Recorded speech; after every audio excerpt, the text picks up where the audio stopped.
Morning, police say a man fatally shot one of the bank's female employees in front of the door. The guy was walking behind her. I don't know if she knew he was there or not, but he was walking and he had the gun in his hand. Lisa, who asked us not to use her last name, witnessed the shooting.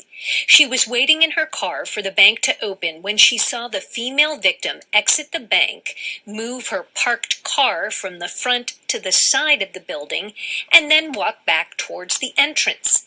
Lisa does not think the victim knew the man with the gun was behind her and says no words were exchanged between the two. She took a few steps, and the next thing I know is he raised his hand with the gun in it, and he shot her. Lisa said the shooter took off, and so did the line of people who'd been waiting for the bank to open. As I'm running, I hear like 3 or 4 more shots, and when I came back, that she was lying on the ground. Police say the shooter and the victim had a relationship. They also say the entire incident was recorded on surveillance video. By 10 a.m., Orlando's chief of police put out a plea to the shooter saying if he was listening, he should turn himself in. Witnesses, including Lisa, say they will be anxious until the shooter is in police custody. He could have shot any of us.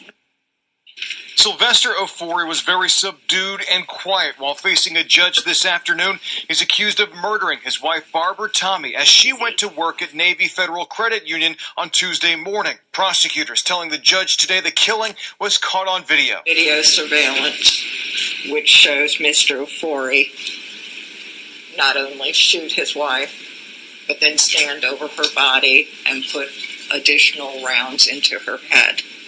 Ofori is pastor of this church, Floodgates of Heaven, on Coburn Avenue in Orlando. No one answered the door here today, but on his Facebook page, Ofori calls himself a prophet. He's got quite a social media following where he's, speaks to his followers and called himself a prophet, his followers. After the shooting, police went to this apartment building on Raleigh Street where Ofori and Tommy had at one point lived together. Investigators say they brought the SWAT team and eventually found him in the home. We had a good feeling that he was going to be in there. We don't believe there was any risk to the public or immediate danger to the public. Police have not said what led up to the attack, but we are told Tommy and Ofori were getting a divorce. Court records also show that in 2016, Ofori was arrested for resisting an officer who responded to an argument between the two. Someone committed a heinous act of violence towards a loved one, and there's unfortunately no excuse for that.